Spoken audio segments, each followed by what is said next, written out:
Hello, Jenny Hall here for Ink on 3. Today I have a fun technique to share with you.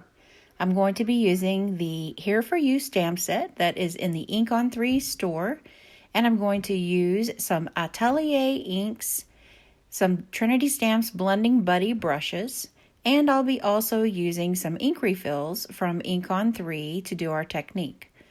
Before we get to the technique, I want to share how I created the background. I'm going to work directly onto the card base, and this is an A2 size card.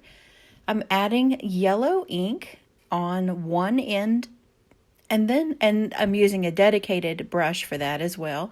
So if you use your Atelier inks, be sure to work with a dedicated brush if you can. And then I'm going to use Sweet Petunia Pink on the opposite side of the card front. Where the two colors meet, it creates that beautiful orange look. And I like getting that beautiful blend that's very organic. With this type of technique, you do not have to worry about having a smoothest blend. If there's any streaks or splotches, it's perfectly okay.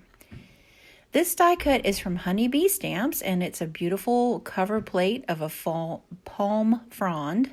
And I'm going to put some glue on one side of it, line it up on the card base, and then apply it down.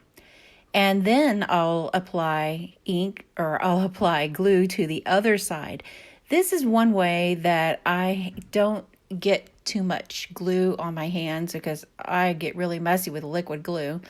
And it's very successful to help me line up any kind of a panel or a die cut that is going to cover the entire card base. Now I'm going to stamp my images out onto some watercolor paper. I'm using blackout ink from Ink on 3. I'm stamping onto the smooth side of the watercolor paper. If you have never noticed, there's a smooth side and a rough side to most watercolor papers. If you stamp on the smooth side, you'll get a much crisp image than going the other direction.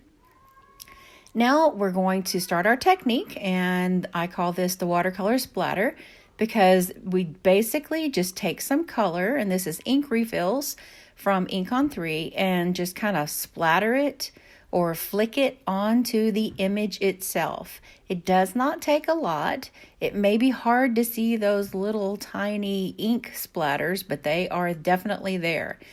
So your favorite method to get flicks onto the image is perfectly okay. There's lots of different ways you can do that.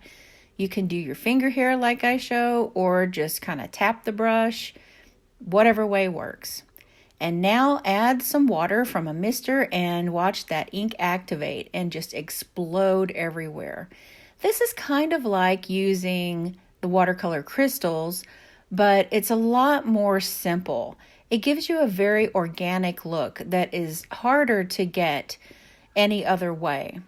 So once you have applied the water, and if you like, you can use your paintbrush to kind of spread around some of the water to make sure all of the droplets get wet. Make sure before we proceed that your images are completely dry. So dry the watercolor paper or let it dry naturally. Now we're going to go in with that same ink refill set and color in the leaves that are on the image. It's not hard to find them. Just look for the stamped lines and you can see it. And because the paper is already dry, then the colors are not going to bleed very much because pink plus green is going to equal brown. But if it's already dry, we don't have so much of that problem. Once I have fussy cut the images out, because there are not any coordinating dies, I'm going to add some white splatters, just the same way we did earlier. But I'm going to show you another way to flick. So you can flick by adding some ink refill to a clear block and just using a paintbrush and flick it off, and that works just as well. Now the reason I added the white paint splatters is because that's going to give me even more white highlights and give more interest. I imagine that these flower images are maybe camellias or azaleas, and I just want them to be as vibrant and natural looking as possible. So I'm going to add a cluster of 3 and make sure that they are hanging off of the card base. Use my scissors to go around the edge and remove anything that is overhang, and then I'll toss those little pieces into my little trash bucket.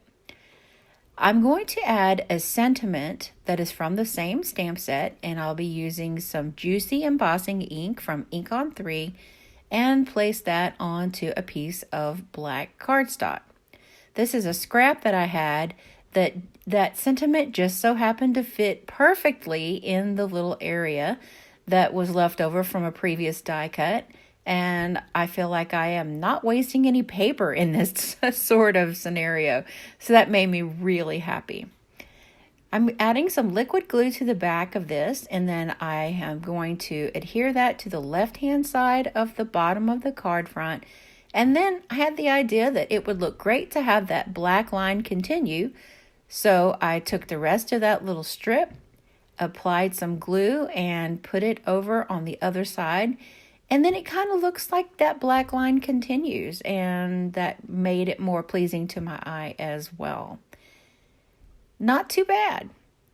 Now here are some cute little embellishments from Trinity Stamps. They are little bumblebees, and I believe they're made out of a clay. And they are too cute to resist, and they pair perfectly with these beautiful flowers from Ink on 3. So I'm adhering them with a little bit of liquid glue, and they come in a couple of different sizes, so I thought it would be cute to get the little tiny bee down by the sentiment to kind of draw your eye down there as well. I hope that you've enjoyed this technique and that you try it out soon with your own atelier inks. And please share your projects with us on our Facebook page.